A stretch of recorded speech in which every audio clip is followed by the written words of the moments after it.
my name is Catherine. It's like the first time it's like, what? It's definitely a lot more, proud of He's proud of himself. Yeah. How long, what do you think of his language?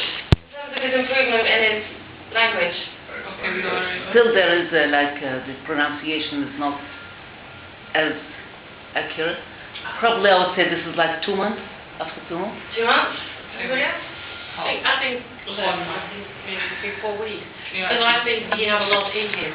He was too scared to out it, and now he has. I'll say 2 months. Anybody else? Want to guess? I should be the best, shouldn't I?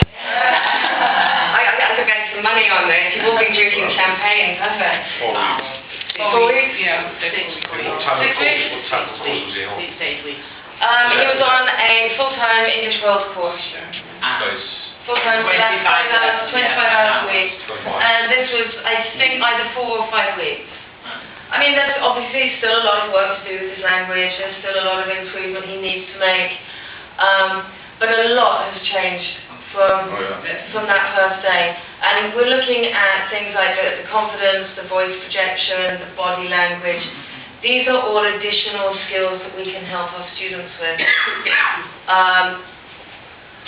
And so this is what I'd like you to kind of maybe take away with you at the end of today. Is what we're trying to look at is what you imagine category A, number 1 students, would think of category B 4 or 5 weeks later. Because that is what with coaching that we are trying to help our students get to. Oops, there's something gone wrong on there. Excuse me a second. Alright, so this is the positive visualization. If category A could see category B, what would he think of this future self? And what he came up with is, I don't think they're the same person. Yeah. Because even when he watched the two, it's just like, whoa. Okay. So what we're trying to do is we're trying to help our students get to this. And this is the power of the visualization.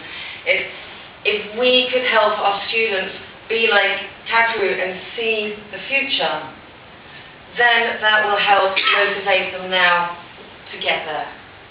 And that's what coaching is trying to do, is motivate our students to get to this future self. Unfortunately, we can't see where the future is, but also that there are other constraints, think of time, the number of weeks that they are prepared to spend, which may lead them to reach a certain sort of stage which is not what they would like to reach, but they cannot afford to stay longer, or there are these practical constraints which you have to take into consideration when you are in school, and it's not possible for many students to afford, at least I'm talking about my reality, to stay for 3-4 months. And that maybe creates a sort of, how can I say, stop or break in the coaching process. it is unfortunate, it is true. I mean, we have students who are here for 1 week, we have students who are here for 2 months. If you've got somebody for 2 months, the work you can do is just so much more. It becomes frustrating also for the teacher. But we hope that even if it's only 1 or 2 weeks, that we can maybe set them on a path so there's an understanding at the very least of maybe what they can do without us.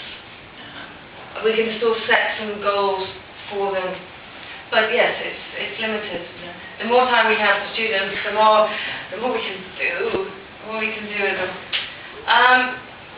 Alright, so going back to this positive visualization. This is a student, Al Matthew is a Regent London student. He came to Regent London because he wanted to do a master's. So he wanted IELTS. And that was Alice when he arrived. This is actually a filmed coaching session with Alice. I'm going to show you 2 video clips separately.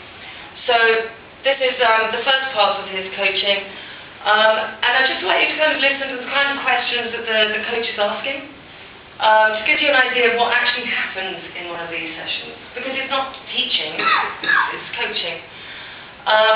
Have a think about when a language teacher teaching language when they would stop asking questions, when they would have enough information. And what is the effect on Almas here? So, this is Almas.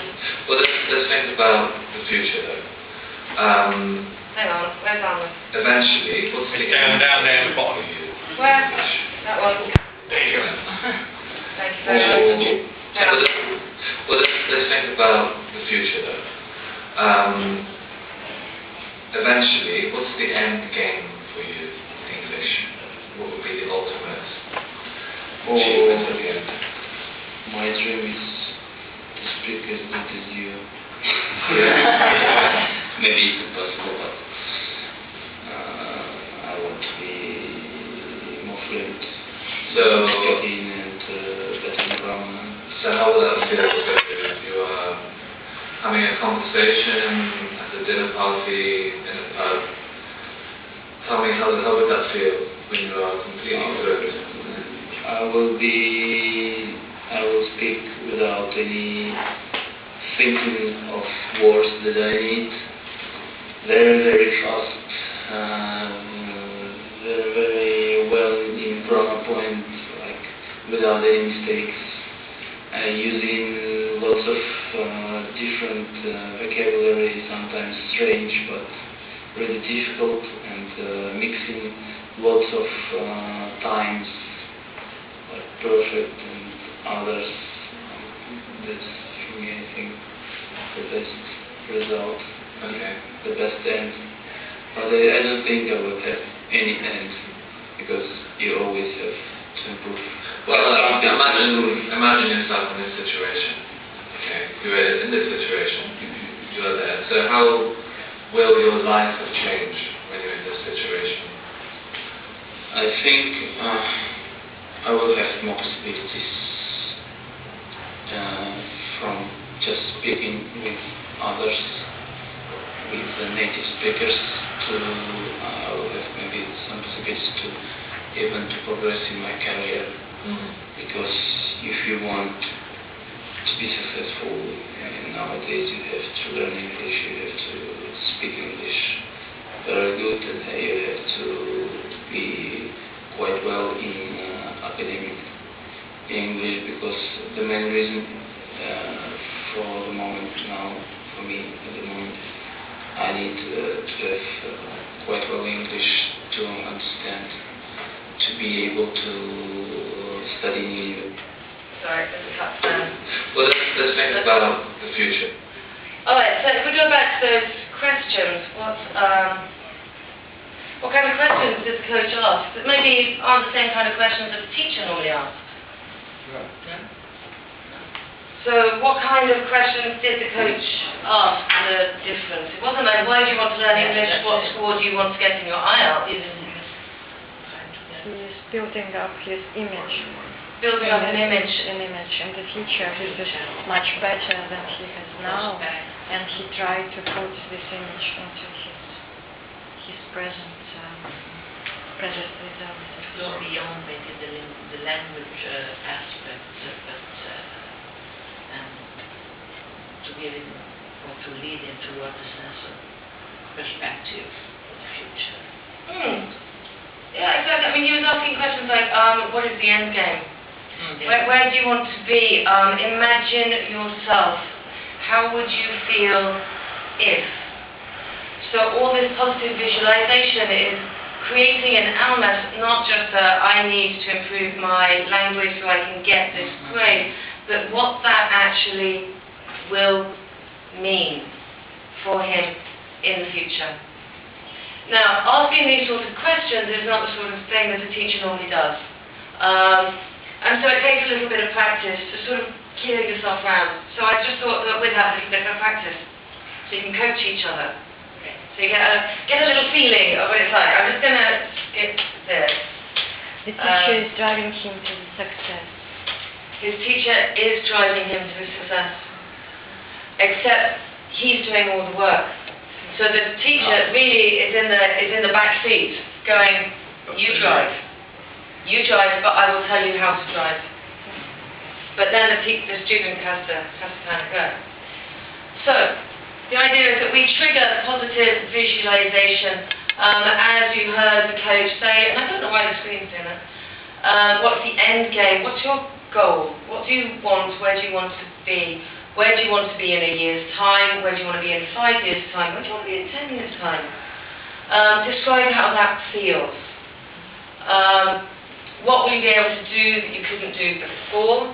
As in, how will this help you in this vision that you see as the future? What new opportunities will you have if you do this? And imagine a situation in which you are using the new skill. Describe it. So for somebody like Almas, he wanted a 5.5. Okay, his goal was suddenly not to go to university, but it was how it would change his life in the future when he returns home. He described how things felt. He talked about new opportunities that this would open up to him. So what I'd like you to think of is a skill. Something you'd like to learn. Something you'd like to develop. Now,